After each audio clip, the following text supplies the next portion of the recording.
Allez les amis, bonjour. C'est parti pour cette Lamborghini Murcielago, la première vidéo. Je sais qu'il y a beaucoup de monde qui l'attendait. Alors écoutez, on l'attaque, ça y est, c'est parti.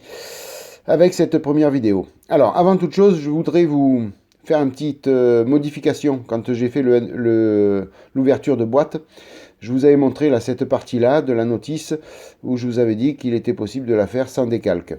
C'est faux. Voilà, en fin de compte, cette partie-là, la page de gauche, là, nous montre les codes couleurs de la voiture. Voilà, avant la pose des décalques.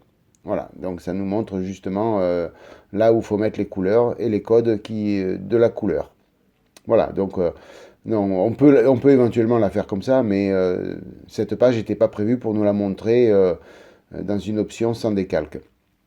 Voilà, petite rectification faite. Je m'étais trompé donc pendant l'ouverture de boîte. Allez, c'est parti. Donc les choses sérieuses commencent. Étape 1, 2, 3 et 4 de la notice de montage. On va commencer à attaquer le châssis, puisque souvent sur les kits Aoshima, on commence par le châssis. Voilà, donc on va dégrapper toutes les pièces. Aujourd'hui, donc dans la vidéo, je vous montre un petit peu toute l'étape pas de A à Z, puisque je vais sauter des parties hors caméra, bien sûr. Mais donc là, un petit coup de dégrappage pour vous montrer comment je procède. Un petit coup de stabilo sur le numéro de la pièce, histoire d'oublier aucune pièce.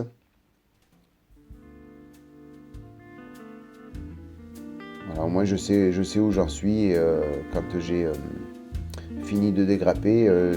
Normalement je n'ai oublié aucune pièce.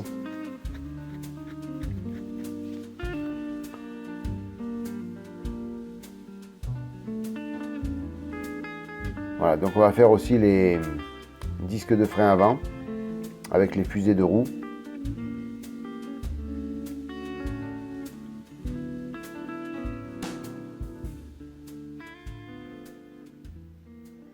Alors pour l'instant je dégrappe large volontairement pour ne pas perdre les numéros puisque c'est référencé gauche et droite. Donc voilà, vous voyez, je dégrappe les deux parties, comme ça je conserve les numéros sur les pièces. De temps en temps, il vaut mieux faire ça pour éviter de se tromper et d'intervertir la gauche avec la droite. Bon, vous me direz, on peut s'y retrouver après sur le dessin et voir comment est fait la pièce, mais bon, on minimise les erreurs en faisant de cette sorte-là. Voilà, toutes les pièces sont dégrappées, il n'y a plus qu'à nettoyer et à monter et à peindre. Enfin, il y a tout ça à faire encore. Il n'y a plus. On dirait qu'en 30 secondes, c'est fini. Non, malheureusement, il y a du boulot.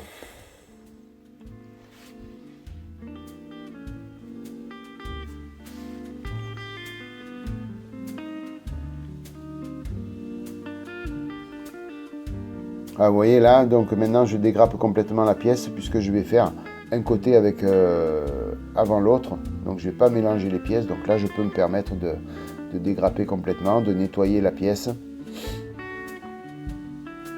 et de la monter directement sur la partie disque de frein. Enfin, pour celle-là de pièces.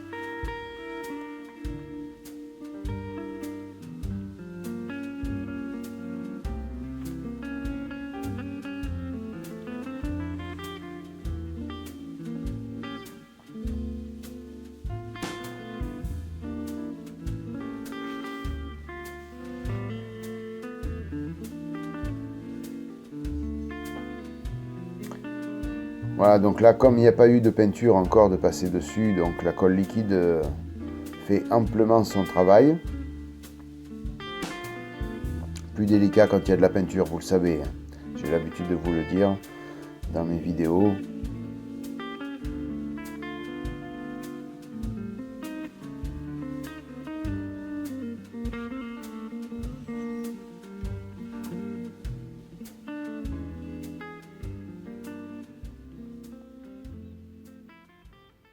Alors là, bien faire attention de ne mettre que de la colle sur l'extérieur, pas à l'intérieur. si vous voulez que la roue tourne. Puisque le petit axe que l'on a mis à l'intérieur, donc lui ne doit pas être collé. Allez, la face peinture. Donc hors caméra, j'ai peint toutes ces pièces en aluminium.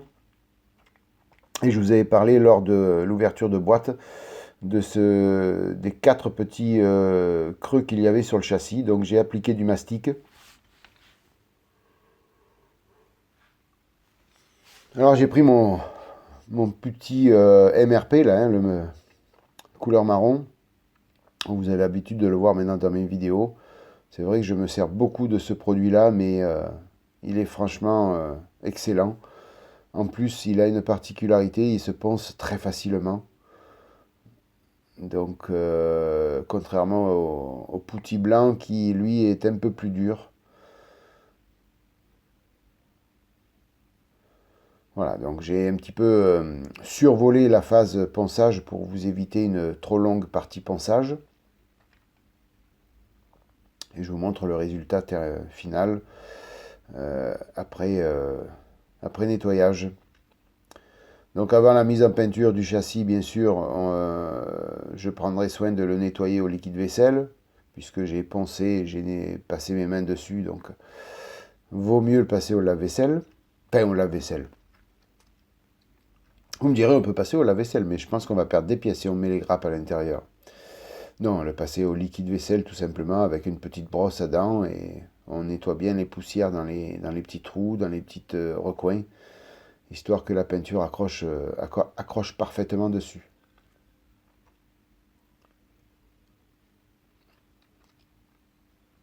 Voilà, la mise en peinture est terminée. Alors, j'ai passé directement un primeur, donc le Black de chez AK Interactive. Et je l'ai laissé comme ça, puisque la notice me demandait de le passer en noir mat. Donc j'ai laissé le primeur. J'ai juste pris soin de passer un petit coup de vernis mat dessus, pour protéger bien la peinture.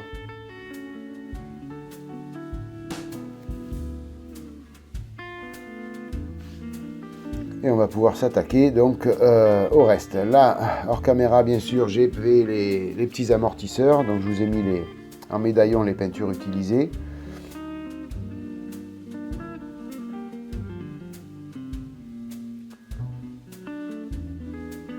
Idem pour les disques de frein. Donc tout a été fait hors caméra. Alors le disque lui-même est en gunmetal.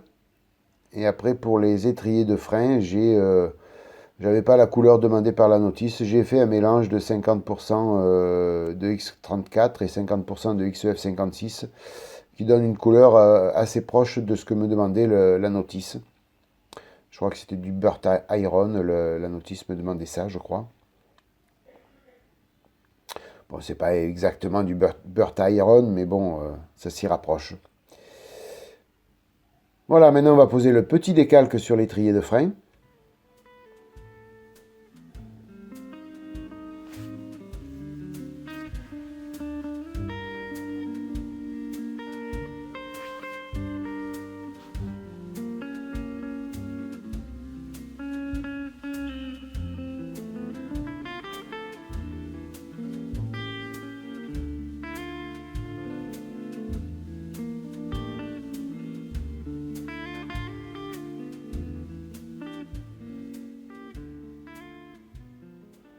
Alors le décalque n'était pas assez décollé, hein, c'est pour ça que je l'ai replongé un petit peu dans l'eau. Il n'était pas assez décollé et j'allais le casser si je tirais dessus.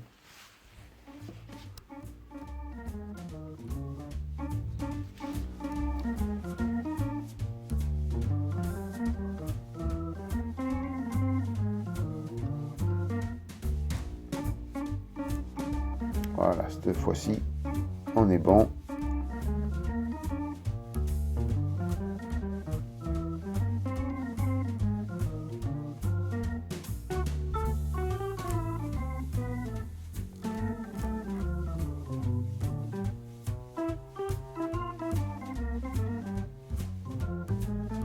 Voilà, une fois positionné, donc je vais appliquer, non, je vais pas mettre de, juste tamponner avec un coton-tige humidifié afin de le coller définitivement. J'avais pris soin auparavant, vous avez vu, de mettre un petit peu de micro-7.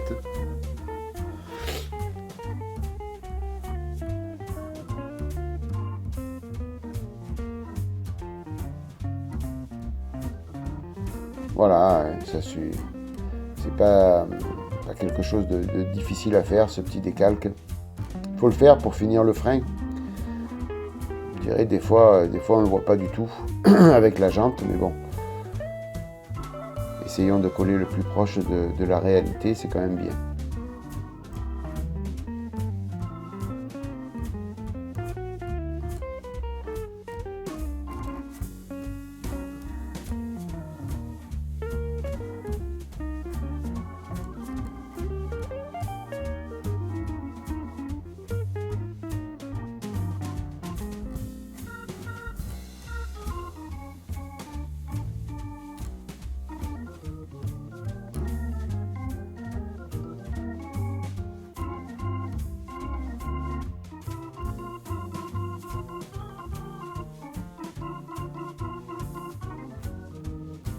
Voilà, même punition que le premier, petit coton-tige, on vient appuyer doucement dessus,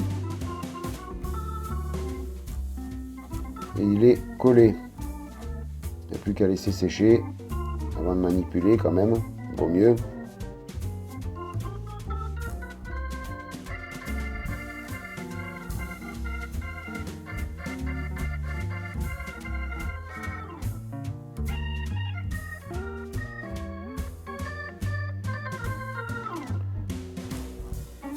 Il ne veut pas tenir dans ma main ce disque de frein. Voilà ce que ça donne. Et on va passer au montage de toutes ces pièces sur le châssis.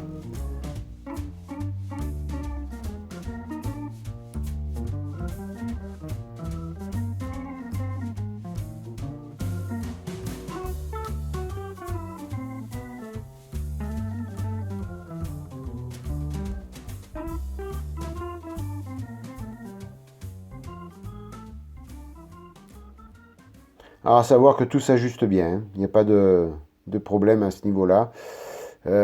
Espérons que ça dure jusqu'à la fin du kit. Bon, normalement les kits Aoshima sont bien faits, mais bon, on se rappelle des problèmes d'ajustement avec la Pagani. Bon, la carrosserie est moins éclatée que celle de la Pagani, donc théoriquement on devrait quand même avoir moins de problèmes d'ajustement. Mais bon, on va croiser les doigts et on va se dire que tout va bien se passer. On n'aura pas de mauvaises surprises.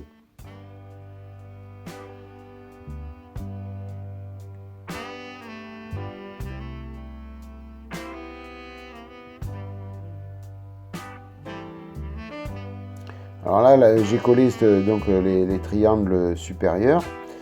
J'aurais peut-être dû, j'ai un petit peu bataillé après coup pour passer la barre de direction.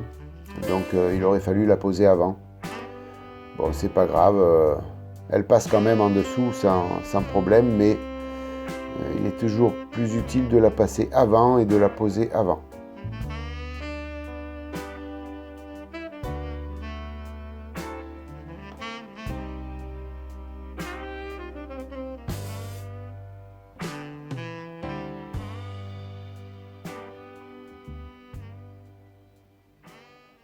Éventuellement, mettre la barre sur les étriers, sur les fusées de roues, sans avoir monté sur le châssis, c'est encore plus pratique.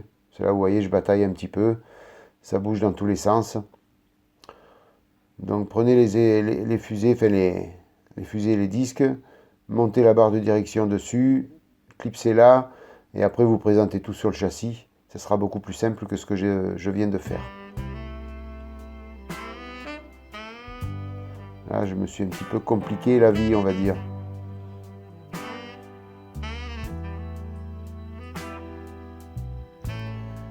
Voilà, on va venir poser les amortisseurs et puis après on aura...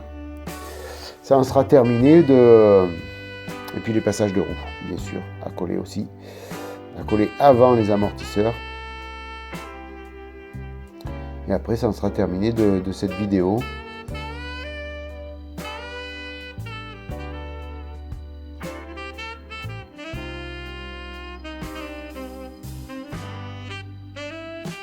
Alors avant de tout encoller, je vérifie que tout s'ajuste bien. C'est quand même mieux. On aurait pu le faire sans les peintures. Un petit montage à blanc aurait été préférable, mais bon. Là, je vous dis, on n'a pas eu de problème d'ajustement. C'est très bien. Quand c'est mal, on le dit, donc il faut le dire quand c'est bien aussi. C'est quand même sympa des fois d'avoir des bons ajustements sur les kits.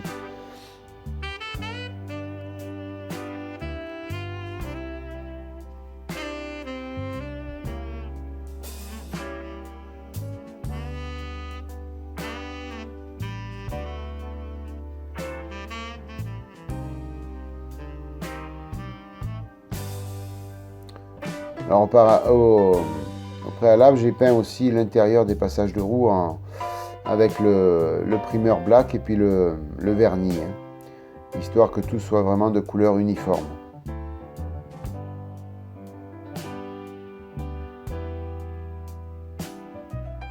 Bien que ce soit une partie que l'on ne va pas voir beaucoup avec les roues, avec la carrosserie, donc ça va être un petit peu sombre. Mais bon, j'aime bien que tout soit carré.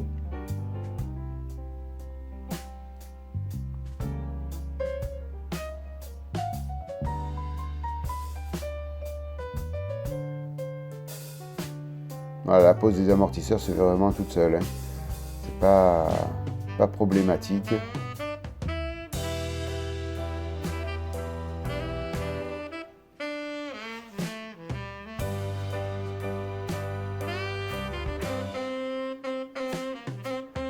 Voilà ce que ça donne.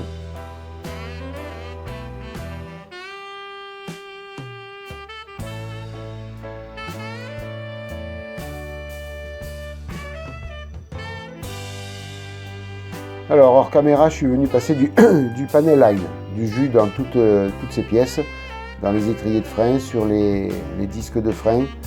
Voilà, ça fait un petit peu d'ombre et des ombres dans les creux. Ça finit quand même la pièce et c'est beaucoup plus sympa, beaucoup plus propre.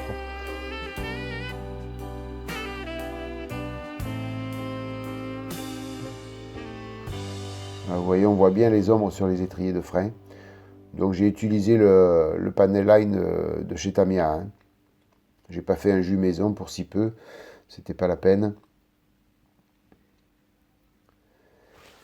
Voilà les amis, ben écoutez, donc on est à la fin de la vidéo, hein. il y a plus de boulot à faire sur cette première étape. Donc, merci mille fois d'être passé par là, les amis. J'espère que cette vidéo vous a plu. Si c'est le cas, n'hésitez pas à mettre un petit pouce bleu.